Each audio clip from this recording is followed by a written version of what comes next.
And after a beatdown of mammoth proportions, we have arrived back to here. Episode number 2 of the fastest growing golf betting podcast in the world today.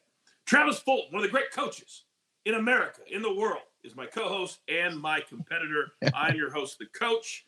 And this is a podcast where you're going to get interviews. In fact, coming up a little bit later, we got Fred Funk, incredible story from last week. But also we do golf picks. And Travis, I know that you've been having your chest puffed out for the last couple of days waiting for us to tape this episode because you put a beat down on me last week like something I've never seen before. Well, it felt good. You know, I mean, I can't say I'm surprised. But it felt good to get on the board early, 5 points for me, 1 for you, but it's early, right? It's just 1 week.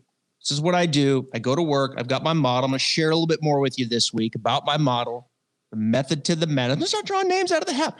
I'm not going with this gut instinct, right? I'm giving you real data, coach, real data, calculated decisions, and it worked out good last week. It felt good. Peter Malnati jumped off to the early lead, and your boy Stenson, I told you, he was going for a vacation. He was -3 after day 1. He's snorkeling by Friday afternoon. Oh, my God. Humble is something I don't do very well. It's not something I do very well. But I will say this. You did call that. You said he'd been injured a lot, and he was -3 after day 1. Then he withdrew. Yep. There is no better way to win a matchup than the guy you pick against withdrawing. Yeah, exactly. But, no. My other matchup, I had Wyndham Clark, who – just about won his first PGA Tour event. He let it go. I thought he had it in the bank. I was really pulling for Wyndham Clark. So that was a good point. Will Zalatoris, we were both on him. We knew he was going to get his temporary status, but I had him inside the top.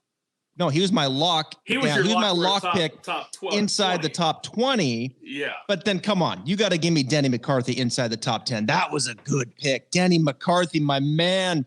2-time putting champion, gets it done. I'll give you credit for all your picks. And I was looking really good on Friday night. And then my guys just fell off the cliff on Saturday and Sunday. So it's okay. We're 5-1 after week 1. As we grow the show, people at home are going to be able to play with us. But right now it's about me and you. We want people to cash out with the coaches. Before we get to our guest this week, Fred Funk, who became one of the 4 men to do it, 64 years old, to make a PGA Tour cut. We're going to talk to him in a couple of minutes. But this week, the stop is Houston. 1 week before my favorite week of the entire year, the Masters. But this is at a course, and I want you to tell our good viewers at home all about it, because it's a course that people, when they see it on TV, they're not going to recognize it. Why? Yeah, this is cool, man, because, they're going to a true municipal golf course here. It's called Memorial Park Golf Course. It's $40, coach, to play this. We can go play this golf course for $40. There's going to be a couple thousand people per round on the course. This is the first time we've seen people on the golf course in the United States. There were some in Bermuda last week, but in the United States since March 12th. And I was one of those people in March 12th because it was the Players' Championship right here in my backyard. It's a Tom Doak design. They redid it. Brooks Koepka actually had a little bit to do with the redesign. He was part of the player consultation like they like to do. He didn't put his name on it, but he was part of it. There's 5 par 5s here, coach. I think that's important to understand. There's 5 par 5s on this golf course. You just don't ever see that in tournament competition. And I think the last 6 holes are going to be really cool. Watch the last 6 holes. You've got 2 drivable par 4s. You've got 2 reachable par 5s. And then you've got a short little par 3, really cool little green design, plays like 140 yards. And then it's a difficult 18th hole, long and tough. I think we're in for long rough. Looks like about 2 inches. So I think the rough's going to play. Not much water. There's only 19 bunkers on the golf course. And when you look at it, I think we're kind of back into that little bit of a bomb and gouge. They got 6,800 last week. Brian Gay wins. But this week we're at 7,400. I think distance is going to play a role. Give me a ball striker. Give me someone that can manage Bermuda greens. And I think that's what we're after here. Memorial Park Golf Course. Really excited to see it. Now, let me ask you this quickly. Most of the time in recent years, the week before the Masters has been Houston, and they try to set it up as much like Augusta National as possible. Yeah. Do you think this week at Memorial Park they'll be able to do that? I think you're going to see some of it probably around the greens. You're going to see a lot of shaved areas around the greens, collection areas like you'll see at the Masters, but there's going to be way more rough here at this golf course. I think where the similarities where they could probably try to emulate a little bit of that will be around the greens in some of the short game shots. But I've got strokes and short game way down the list here. I need someone that can bomb it out there. I need someone that's going to reach these par fives. I need someone in that 200 plus range that can handle that kind of proximity. Give me an eagle or two, drive one of these par fours that can handle these Bermuda greens. The rough's long, but you're going to see the driver in hand. And I think a little less Augusta feel at this particular venue than what we've seen in the past in the Houston Open. All right. It's the Vivint Houston Open. We will get to our picks in a matter of minutes, but ladies and gentlemen, if you follow this show, Cash Out with the Coaches, we are going to do as many interviews that make sense with your favorite golfers, with your favorite personalities in the world of golf or golf business that we can get to. And we're very excited that on this show right now, he's going to join us right now, Fred Funk, who last week at the age of 64 made the PGA Tour cut in Bermuda, playing with his son, and joined Jack Nicklaus, Tom Watson, and I lost the Sam Snead. Sam Snead, yep. Sam Snead. So those three players, and then Fred Funk, and that's the list. We are honored to interview him right now and Cash Out with the Coaches. Since 1970, these are three names that did what our first guest ever on Cash Out with the Coaches did last week in Bermuda. I'm talking Jack Nicklaus, Sam Snead, and Tom Watson. To make a PGA Tour cut at 64 years of age or older, let's welcome in the man himself, Fred Funk, to the show. Fred, first of all, congratulations on last week. How does it feel when you hear those three names that now it's only four of you that have ever done this? Well, I never heard of them prior to what they told me. So I don't know who those selections are, but, I thought that the Funk name really stands out among those three. But actually, the first time I heard it, and I was doing the media thing right after the round, and they told me that. And I went, well, at first they say Snead, Watson, Nicklaus, and then they go Funk, and I go, oh, that's funny. It didn't quite sound right. Amazing. Hey, Fred, I got to ask you, you and I have known each other for a long time. You've been doing this for 30 plus years, professional golf, traveling the world. What's the tour like? You go to the Bermuda Championship now. You don't spend a lot of time on the PGA Tour anymore, but you go to the Bermuda Championship. What's the tour look like now out there with these athletes versus, say, 30 years ago when you're just getting started? Well, you said a key word there, athletes, because they all look like they're athletes right now. These guys are you would be, Travis, you're a pretty big guy and you're in good shape. And you're like the new prototypical body of a guy that's on the PGA Tour. They're just big, they're strong. Even the little guys are like Brian Gay. He's my size. And actually, he's in phenomenal shape. He was always in good shape, but now he looks stronger than he did before. And then he was swinging. And he used to be about the same swing speed as me, or ball speed, back when I was out on tour when he was a young guy, and I was older than him. But I was about 155 or 6 ball speed, and he was right there with me. And now he can get it to 173, and he plays at about 169, 70. So all these guys have figured out ways to get faster, and they're stronger. They're just more fit, and they're just much more athletic. They're training specifically for golf. They're functional training, and it's obviously working because the game has totally changed since I got out there. Well, Taylor played with you guys, right? And he played in the event too. Taylor Funk, your son. Where's he at right now? How much longer is he off the tee? Because he moves it pretty good than you right now. I'm not even close. For one, ever since I hurt my back about 3 or 4 years ago, I've lost about 10 miles an hour, and I was short to start with. So for me to hit a really good one, I hit it maybe 150 ball speed, and that's not very far. But although my best was 156, but Taylor actually showed me 4 swings today. 4 out of 5 swings were 184 point something. Wow. So he can really move it. He doesn't play at that. That's swinging out of his shoes on the range. He plays at about, 175, 77. And if you want to get on one, about 180. But he's Dustin Johnson long. I mean, he's wow. that long. So, there's other parts of the game. It's not just being long.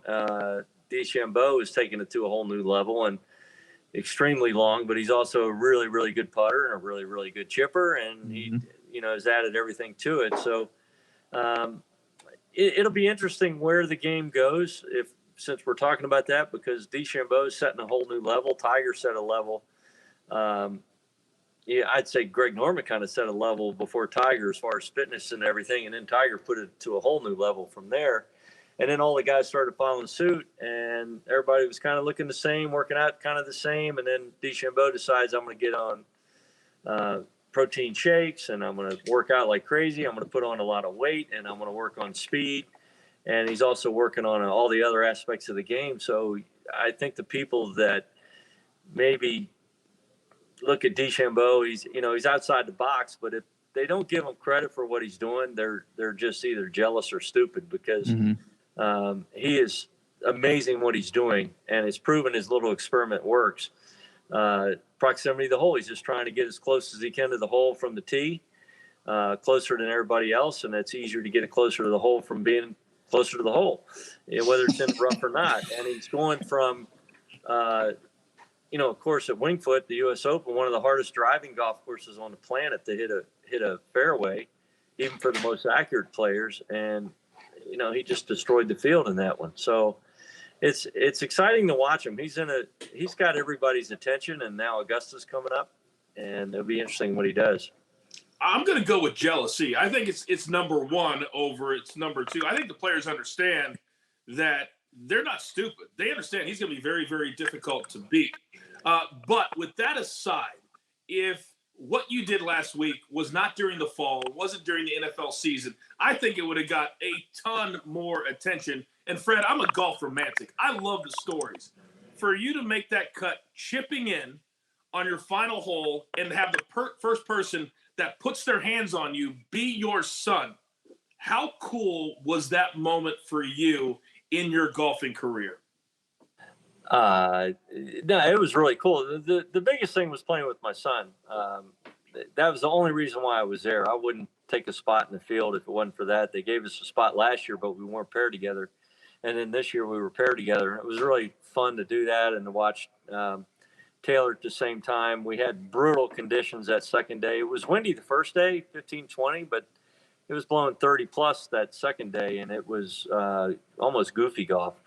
And it played to my advantage, actually, because I keep the ball low and I don't hit it up there in the stratosphere like these other guys do. And if you're not controlling your trajectory, you're in trouble. And that's where Taylor struggled. And I think he learned a lot by it, because he's got to, you got to create shots. It's not all about a golf swing. It's about playing golf and figuring out how to score. And I did it those 2 days, and that was fun. And really the story, the chip in, was not even the real story. The TV didn't pick up on 7 and 8. 9 was my last hole. 7 and 8 were two brutally hard, one par 5, one par 3, that I hit a 7-iron from 120 at head high, and I hit one of my best 7-irons of my life, wind shot to about 8 feet. Wow! And made it. And then on 5 or 8, the par 3, really hard par 3, straight into a 30-plus mile-an-hour wind, and I hit it in a rough short of the green, about 10 yards short of the green, and really brutal up and down. And I hit it to 3 feet, and even though it was 3 feet, it was one of those left to righters with the wind hammering me from behind. And that was a hard little putt, and I got that one in. And then I had a little breathing room on that chip. I knew if I got up and down, I was in for sure. Probably knew if I made bogey on that hole, I was still in. But chipping in was really icing on the cake. It was really fun. Well, we appreciate you coming on. That's it. Onto the well. No. We got to get into a couple other things. He likes to like dance with his questions. Well, I was kind of segueing into the PGA Tour Champions event that he's playing this week out in Scottsdale. You know, he plays the PGA Tour in Bermuda, and then he goes all the way over to Scottsdale, right? And now you got to play in the desert at an event for the PGA Tour Champions this week. What do you think? You don't need the 190 ball speed with these guys now, do you? Of course, Phil's out there hitting bombs, so who knows? Well, I would imagine your ball speed travels a little bit better out there with those guys. Well, I honestly, Travis, I haven't been competitive in about 3 years ever since, I've been struggling with my back, and I've been trying to get through it. And the reason I think I can still compete, there's days I feel good and I play really well, and then the other days where I can't even play. So I've withdrawn a lot the last 3 years. I've teed up and not be able to finish or never even start. So it's frustrating. I'm trying to get through it because I really want to hang on there for 3 or 4 years. I would love to, because I love the camaraderie and the fraternity, the brotherhood we have out there, and I love to compete. But the guys out here, you got Darren Clark, you got Retief Goosen, you have Branch Ove, you have numerous other guys that can still fly it over 300 yards. Kenny Perry still bombs it. Scott McCarron, I tell you, my hero is little Scott Perrell. He's 5'6", and he's truly, I think, one of the best ball strikers we have, if not the best driver out here. He averages 295 yards at 5'6", and he hits this beautiful draw on every single hole. He's like he's top 10 in distance on our tour. He's usually, until Darren came out and Retief came out, he was top 4. So, he's an amazing guy and amazing player, and really has come into his own the last year or two. So it's unbelievable how good these guys are. We average 7,100 yards, and these guys are shooting it up.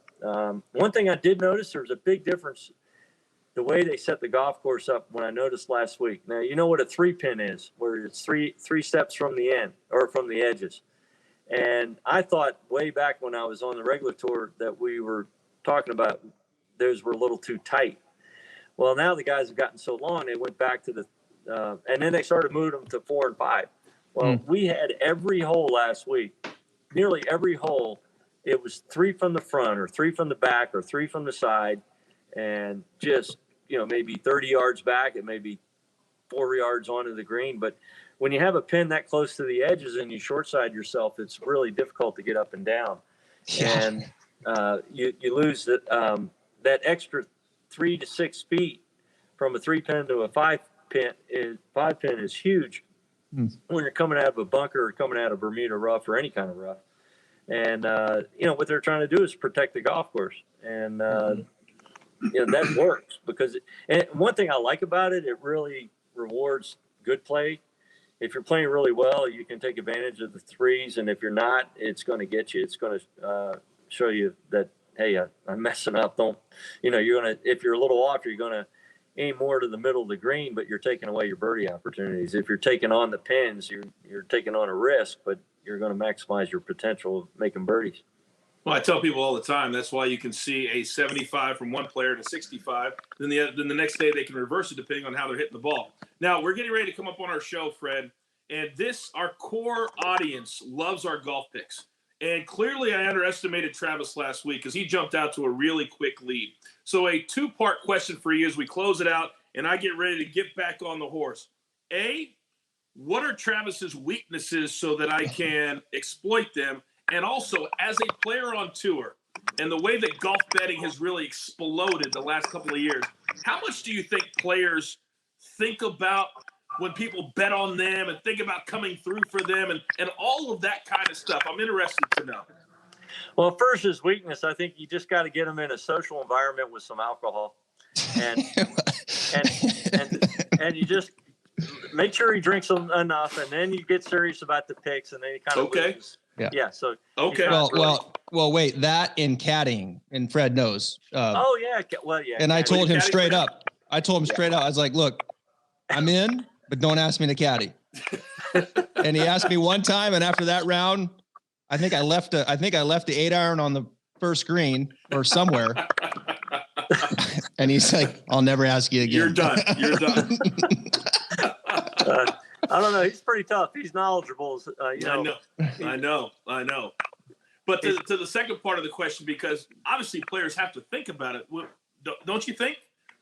Think about what part?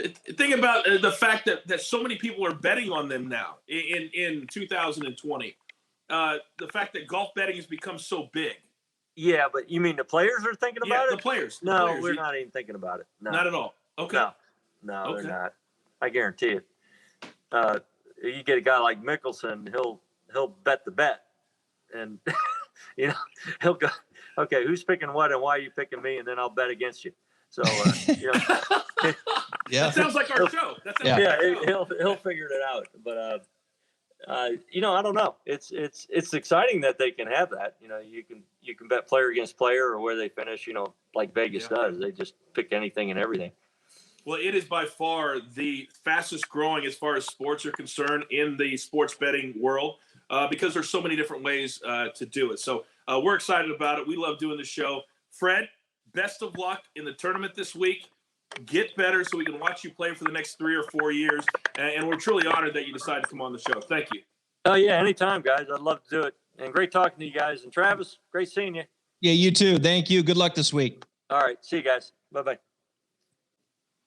No, that was really cool to have Fred Funk on the show this week. And hopefully he can get healthy and play, like you said, 2 or 3 more years. But it is now to focus on what we are here for. And I got to tell you, I've had a couple of days of feeling sorry for myself. A couple of days of saying, am I really that good of a golf handicapper? But I am back. The swagger's back. The confidence is back. And it is time. And to show people how we do this, there are 7 possible points every single week.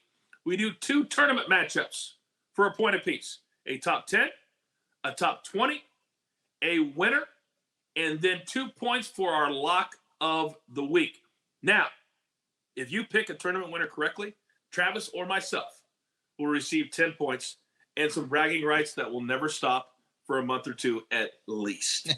All right, now we're changing one small rule this week that a tournament matchup, one has to be plus money and the other one has to be minus money. So that's one little tweak we're making this week. So let's start with our first tournament matchup. Travis, who do you got? All right. I'm going with my man, Sammy Burns at minus 140 over Jacksonville native Russell Knox. Sam's 24. I think he's kind of come onto the scene here since this COVID-19. He's had a pretty good summer. We've seen his name pop up from time to time. As of late, he missed a cut at the Sanderson, 34th at the Shriners. Before that, he was 7th at the Safeway, and he actually suffered a bit of an injury at the Northern Trust that took him out of that golf course. He fits the mold here, from Louisiana, but he lives in Texas now, so he knows how to play down in this part of the country. He's long. You think of the longest hitters on the PGA Tour. If I told you Sam Burns is in the top 10, it'd probably take you a while to say that name, if anybody would ever say that name. He's long and he's straight, Coach. You know who's number 1 in total driving on the PGA Tour? My man, Sammy Burns, and he can putt himself Bermuda. He's the perfect player for this because he can hit it long, he can hit it straight. He's got to have a good approach game. That's kind of his bugaboo from time to time, but he can putt Bermuda greens. I've got him going over Russell Knox. It's been a long time here with Russell. He seems to be piecing it back together a little bit. You look at Russell, he won a WGC back in 2016. He won the Travelers back in 2016. He's been chasing this distance thing, works with Jerry James here locally. I do think he's getting a little bit longer, but let me tell you something. His putter has left him. He was T16 at Bermuda. He was T9 at the Safeway. And you know who was just behind at the Safeway? Sam Burns. And that's who he's going to be just behind this week in Houston. Sammy Burns over Russell Knox. I've actually picked Russell a couple times in the last few weeks. He's really driving me nuts because he's one of those guys that annoyingly shows up when you don't pick him, but he doesn't show up when you do pick him. So I actually like that pick because I feel like Russell Knox, since I didn't pick him, is going to not show up. Okay, so Sam Burns is your first one. I'm going to go with my plus money pick first. I'm going to go with the guy because you know me, I like to have trends. I like to have a reason for all my picks. Kind of like I like to brand each episode, right? So this week it's going to be about who does it mean the most to? And you mentioned it, Brooks Koepka. He helped renovate this course. He's been on Instagram with the girlfriend. He's been out there showing some personality. He's not being ugly anymore as far as being miserable. And he said it. And Travis, he said it last week on Instagram. Why do you become so miserable? He says, I just like to F with you.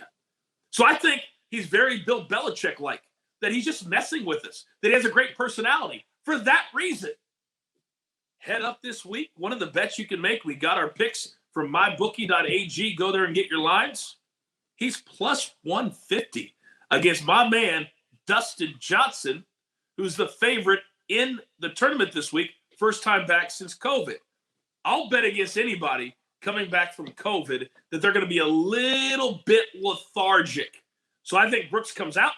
He's excited. He plays well, and he drops DJ on his head. That's my first pick. That's almost as bad as the Stenson pick. Seriously. I mean, I told you Stenson was going to be snorkeling by Saturday. Just happened to be Friday. And Koepka. Did you not see what Brooks did in his last event? He played very well. Yeah, he did. But, his driver's still an issue. DJ's going to outdrive him considerably from an accuracy standpoint. I don't like where Koepka's at with the driver. I don't know. I feel like you're trying to set something up for later in your pick. Well, I mean, I have DJ coming up, so just have to wait and see. Oh, I didn't know that. Okay. All right. Oh, you did know that. I'm trying to set some drama. Let me give you ready for my next one? Let's give it to me. All right, let's get back to the facts here. So here's the next one. Zach Johnson plus 115 over Brian Harman. And I got to tell you, I did a lot of research earlier with my model, and I don't feel quite as good about this one right now tonight as I did then. And I'm trying to put my finger on it because Zach Johnson, 44 years of age. Why not? We've seen Sink win at 47. Brian Gay's won at 48. I mean, it's just been that kind of year, right? Mm-hmm. And here comes Zach Johnson. All of a sudden, a bit of a resurgence. He's 7th at the Wyndham. He's 8th at the U.S. Open. 19th at the Shriners. He's playing some good golf. Zach Johnson's kind of found some things here. He's 7th on tour scoring average, just over 69. And he's 15th in greens regulation. So I'm kind of like looking at this, right? I know I'm getting away a little bit from like the distance, but I've got him going against Brian Harman. And the more I look into it, Brian's been okay. He's been okay. He's in the 20s, 30s, 40s finishing, doesn't miss a ton of cuts. One of his last cuts, though, happened to be here at the Houston Open back in 2019. But I think this pick is more for me about the resurgence and the great play that we're seeing from Zach Johnson. I think he has a lot of confidence. We know he can win. He's 2-time major champion. I kind of envision this pick as Brian's going to be teeing off like first on Sunday morning. And then Zach will be teeing off a little bit later in the day. And it's kind of like, it's like those one possession football games, right? Whoever has the ball last wins, and Zach will be coming in. And he'll know exactly what he needs, and he'll put Brian away probably by like 2 or 3. Wow. All I know is that Zach's the only, at least as far as I know, he's the only Masters champion to ever win without going for any of the par 5s and 2. And you're picking him on a course that has 5 par 5s. But okay, I'll leave that one. So my second tournament pick is my minus money pick. And that is it's not really a minus money pick, but on paper it is. So Tyrell Hatton, who's become now my new favorite player on the PGA Tour. He wins at the BMW over on the European Tour, comes straight over, plays well the next week, and then ran out of gas in the event after that. So he's had a week to rejuice, to get the swagger back, to get that tongue flapping again. I love if we could mic up Tyrell Hatton for every event, you would never hear from me again, because that would be the greatest reality show of all time. So I'm going to take Tyrell Hatton minus 110 over Hideki Matsuyama, who's also been playing very good golf, but not nearly as good as what Hatton's been doing. And I think by Sunday, this one will be over before they even tee it up. Whoa. That's my second pick. Whoa. That's my second pick. Terrell's a great player. You don't have to convince me. I've been all over him. And, the difference with Terrell now is like you used to get him, with a little better odds, right? And now he's becoming to that top shelf kind of guy. But he's a great player. He really has no weaknesses. And let me tell you something. When that guy gets a putter going, he can fill it up. Hatton's certainly the better putter than Matsuyama. I think that's a good play.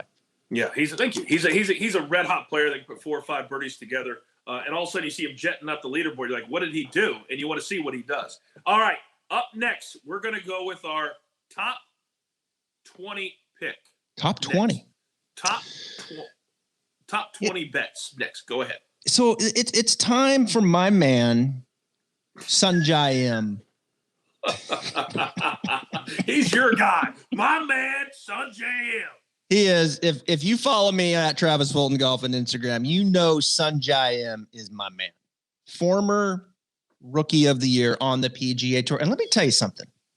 COVID-19 has affected us all. Yeah. But COVID-19 has affected Sanjay M the most on a golf course. Because before this virus showed up, this dude was balling. Like, he was first at the Honda. He's third at API.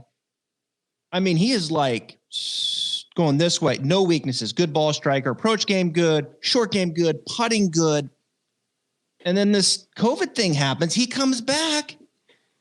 And he was playing so bad, Coach.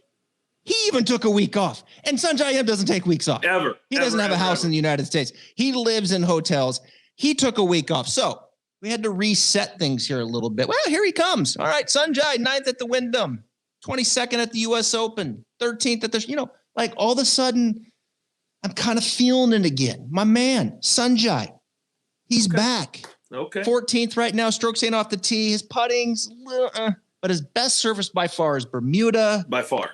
I like this for Sanjay. I think we're starting to see him get the pieces back together, back to get inside the top 20, first time since the Wyndham back in August.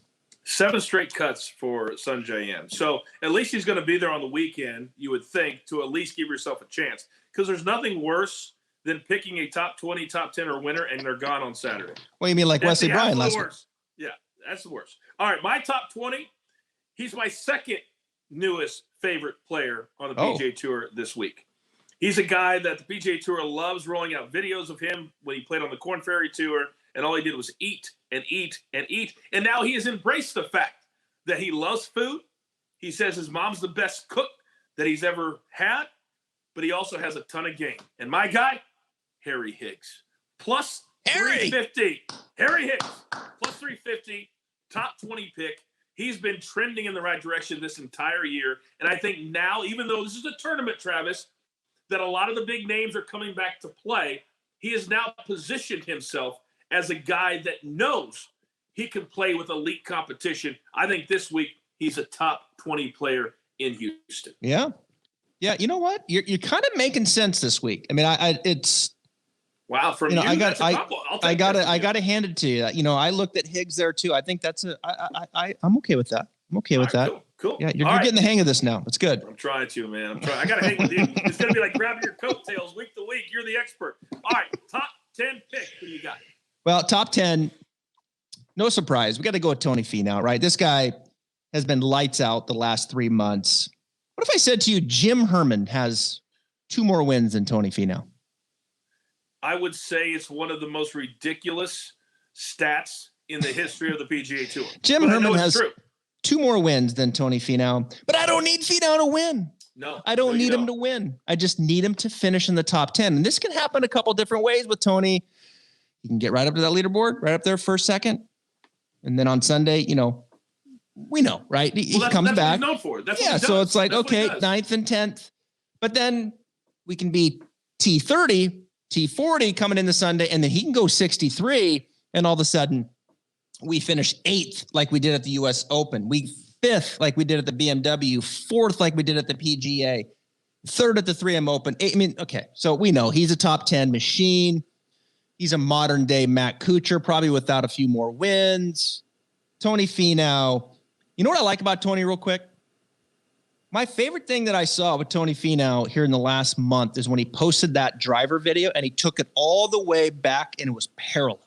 And I know his coach Boyd Summerhays really well. And he was trying to get to that 190 ball speed like Fred was talking about. Yeah. And he's just busting his driver. That's what I want to see. I want to see Tony Finau get pissed off this week. And I want to see how far he can hit his driver. And I want him to start talking smack to people around him and get inside the top 10. You know what? Even and win it, Finau. Let's get the 2 wins. Let's go. I say that because he's one of my favorite people on the PGA Tour. His coach, Boyd Summerhead, great person. Tony Finau, let's bust it because he's the only guy that can hit it longer than Bryson right now. Just if he wanted to, he could let it go and do it. You know what I call that? I call it, it's a wrestling term. We call it embracing your inner heel. There you go. When you're too nice, and you just described, he is stacking cash. Every single Monday, that direct deposit is large. It is 6 figures. At some point, Travis, you got to believe it's starting to piss him off that he can't win. It's starting to piss him off that he can't get to a point where he's raising the trophy and not just putting a bunch of money in his bank account. So how do you embrace your inner heel? What does he have to do? Well, I tell you this. I watched this week, somebody said Tony Finau on TikTok. Did you see the video with him? I did, yes. TikTok? Yeah. That is not embracing your inner heel. I did. So I don't like the pick this week because he's more concerned with TikTok videos and doing the Michael Jackson dance than he is with getting ready for Augusta in Houston. I'm bringing a hammer down on your top 10 pick. All right, my top 10 pick. My top 10 pick. It took me a long time to get to that hammer. Sorry. I had one name written down here, and then I switched it because I got to go with somebody from the state of Texas. I got to go with somebody who's used to playing here, somebody who knows the winds, is comfortable, will have friends and family out to watch them since there is going to be fans for the first time. If you say Spieth, I'm shutting the door. Stop it. You say I Spieth. will not pick Jordan Spieth unless I'm picking against him until he shows me more. I'm not picking Jordan Spieth. I'm going Scotty Scheffler, big dog. I'm going Scotty Scheffler, plus 250. Top 10, MyBookie.ag. That's where we get these odds at. Now, Scotty Scheffler played at the University of Texas. He has now, for me, become the best player on the PGA Tour from the University of Texas. He's much better than Jordan Spieth right now. He's my top 10 pick, and for me, this was easy top 10. I think, Scheffler, it's a good pick. Scheffler, I'm a little surprised. I got to tell you, his game has transferred so well, right, to the PGA Tour. And you talk about University of Texas, who's on that team? Scotty Scheffler. Yep. Bo Hostler, who's on tour. Doug Gim, who's on tour. Another guy it was mentioned on the show is on that team. Taylor Funk. He was on that team. Completely forgot that. Yeah. That's right. So he played the year that Bo Hostler hurt his shoulder, and it changed the entire rules of the NCAA tournament, which to me was stupid anyway. How can you not have a 6th player that if somebody gets hurt to plug somebody in at the national championship? Golf just complicates things. Are you telling? I mean, to me, that's the easiest fix in the history of college golf. It really, really is. Can you imagine? I was like, can you imagine in basketball, your guard sprains his ankle and he can't put anybody else in? So sorry, coach. Yep. You're going to play 4-on-5 for the rest of the game. That's what they did. They played 4-on-5 I know for the national championship. Hey, we got the Longhorns. Go back and look it up. We got the Longhorns covered. We got the Longhorns covered this week in Houston. We do. We got all the Texas players. All right. So that is our 4th pick. Our 5th pick is going to be to win. Give it to me, Travis. It's time. It's time for Russell Henley to get that win. Russell Henley. He's driving me bonkers. He's driving me bald, Travis. He's driving me bald. Russell Henley's been the best player in golf, perhaps. Well, one of them, not the best player. Certainly one of the most consistent over the last few months. This guy is playing some serious golf. And, I have so many notes. I don't even know where to start with Russell Henley. I don't even they're so good. There's so many great nuggets here about Russell Henley. And you can just go back to 4th at Zozo. You can go back to 3rd at the CJ Cup. At Zozo, right? He finished 4th and lost 5 strokes to the field in putting. He'd lost 5 and finished 4th at the Zozo. That gives you how good this guy is hitting the ball. We talk about strokes gained tee to green. We talk about strokes gained approach, right? I told you in my model this week, right? That's how I strokes gained approach is up here. It's always usually number 1. Yeah. Strokes gained tee to green is right up there next to it right now this week. And there's bigger gaps, certain courses. It's up there. So Russell Henley, check. Okay. And then right there with strokes gained tee to green is strokes gained putting, maybe just a smidge under, but in particularly Bermuda, well, just happens to be his go-to, right? He loves himself from Bermuda. Strokes gained short game, it's down here this week. Strokes gained short game, just don't be a dog, right? Hit it long, hit it straight, gobble them up, ball striking, make some putts. Henley has won 3 times, Coach, in his career. 2013 Sony, 2014 Honda, and his last win, 2017, the Shell Houston Open. Let's go, Russell. Number 4, second win in Houston. I have another very big popular betting podcast, and we put out daily videos. And Russell Henley is enemy numero uno. Really? Because for some reason, he can have 3 great rounds of golf. But the one day that he decides he does not want to play well, because his strokes gained stats are so good, is the day that I pick him for a round matchup. Is the day that I pick him against whoever it is online, and I lose. So Russell Henley, I will never, and I repeat, on camera, on this show, never bet on Russell Henley. I don't care if he's the last player in the field that I can pick. I will never pick Russell Henley on this show. Jeez, now, that being said, that's passionate. I feel strongly about the money he has cost me. Now, I'm going all the way to another country to pick my winner this week. I'm going all the way down under, baby. I'm going with a guy that I've been hatched on to his coattails, and they're very tall because, I call this guy the prototype. This is the prototype. Fred Funk called you the prototype. This guy is the prototype. Cameron Davis. Yes. Plus 7,500, which means for you amateur bettors out there, a $100 bet will bring you back $7,500. It's not a bad return for a guy who is trending up. He loves Bermuda greens. He loves playing in hot weather. Yep. And I think Cameron Davis is due to break through. And in a week, even though there's a lot of big names, Travis, I think a lot of these big names, what are they going to be doing? They're looking out of the corner of their eye to where? The airport. The airport to Augusta. And Augusta's waiting. And I think a lot of these players aren't going to be concentrating on this. That's why I think a long shot is going to win. And my long shot says Cameron Davis. 36 players in the field going to Augusta next week. I think it's a fair point. Sharpening the skills. I like Cameron Davis. I think he's an up and comer. I really believe that. I like his game, and that's a good pick. I wouldn't be surprised if Cameron Davis or Russell Henley won this event. Man, I need the 10 points. I'm already back 4 after 1 week. I feel like I'm so far behind, and I know that we're playing the long game here. This is not a weekend. This is the long game, so I've got to be patient. But there is a pick that you can get 2 points for.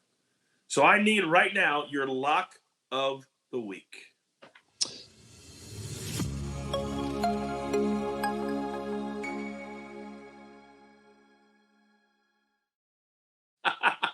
I just love that so much. I love waiting for it to open. I love it. What is that? It's my drum. Oh my God. It's my drum. We're in Houston. Okay. Right. And in Houston, they know a thing or two about drums. Like in Houston Astros, there would be someone in the stands and they would, Seriously? Right. And that would basically tell the hitter what pitch was coming. Right. So it was a lock. Like they knew. Fastball. This is a stretch, by the way. Just so you know, it's a stretch. Curve.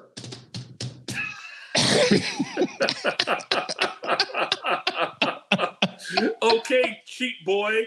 All right, cheat boy. Let me give you the lock.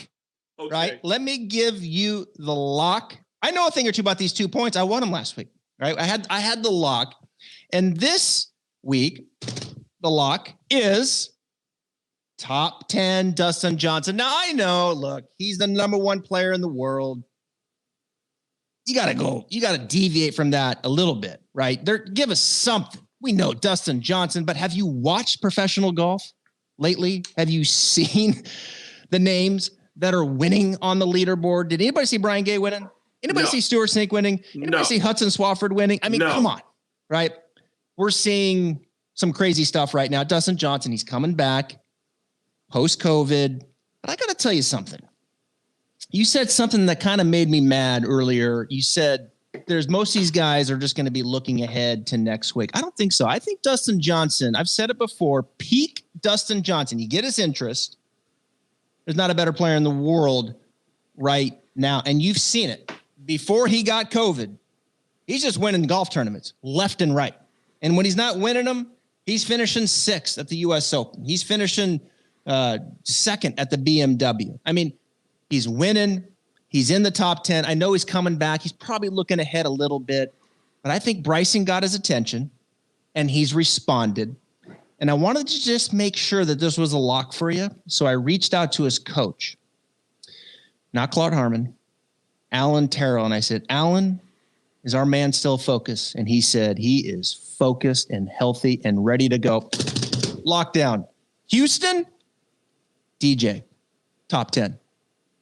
So a couple of things on that pick. First of all, most of the reaction I got last week was, oh, so your boy picked the betting favorite as his lock of the week? That's right. That's the ledge that he went out on? But I didn't say anything about that. What's the score?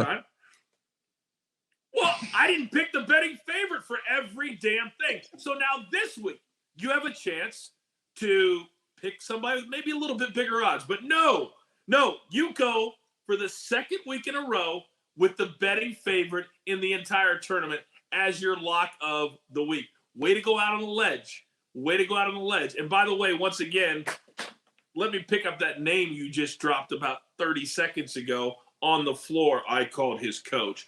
Let me tell you something, Travis Fulton. There was one person on this show right now that called the last victory for Dustin Johnson. Was it you?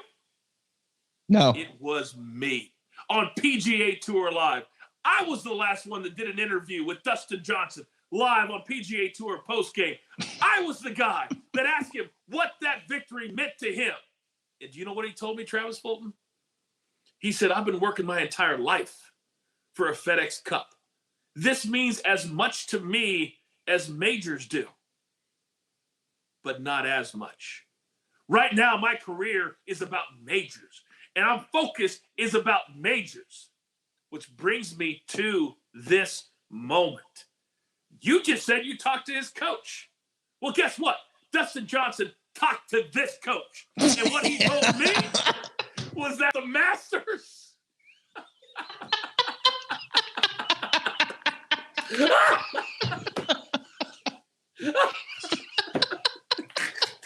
Jesus. Hey, you thought my drum was cheesy. The Masters is where his focus. I've been practicing this all day. I knew I wouldn't get through it.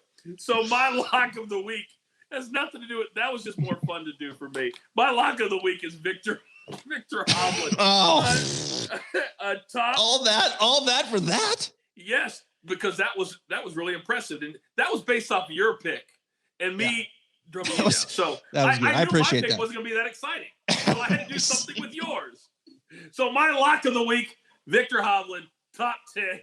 Lock it down. Lock it down. Hey, if there's ever a good place for Victor Hovland, it's right here. Because I think stroke gain, short game's down. We know he struggles there. You know, I hope Vic isn't playing golf swing. He's going for some distance. We'll see, right? Wonderful kid, wonderful ball striker. I think his short game is his weakness. Good place to probably play him here. Yeah. I think he's also a lot like Russell Henley in that when you watch, if you're not watching the tournament, I go to a lot of my kids' sporting events, right? So I'm looking at the scoreboard on my phone, and he's the type of player you can look and he's 2 under. Then you look again in 45 minutes and he's 7 under. Yeah. He knows how to put these birdies together. Yeah. And he's not intimidated. And the fact that he, Matthew Wolff, and Colin Morikawa got into all of the invite events, all the big events, now they're not intimidated anymore. They know they belong in these events. They're not working for PGA Tour cards. They've got them locked up. They belong here. And I think now he can start trending towards winning more, which is why I picked him as my lock this week. Yeah. I really believe that. Good. All right. That is going to do it for our second episode. Write down the picks. We'll be putting them out on social media. We'll be releasing videos as well. Follow us on Twitter at CashOutCoaches. And we will continue to grow this show every single week. And again, thanks to Fred Funk for joining us, the 64-year-old making the cut on the PGA Tour. Travis, I sincerely wish you the best of luck, sir. Yeah, you too. You too. I got a little pat. I feel good. 5-1. I like my picks this week. Just a little worried about Brian Harmon. I just, gosh. Come on, Zach. Let's keep it going. All right. While Travis continues to talk to himself, we will allow you to enjoy the tournament. And once again, remember, take it to the window and cash out with the coaches. See ya.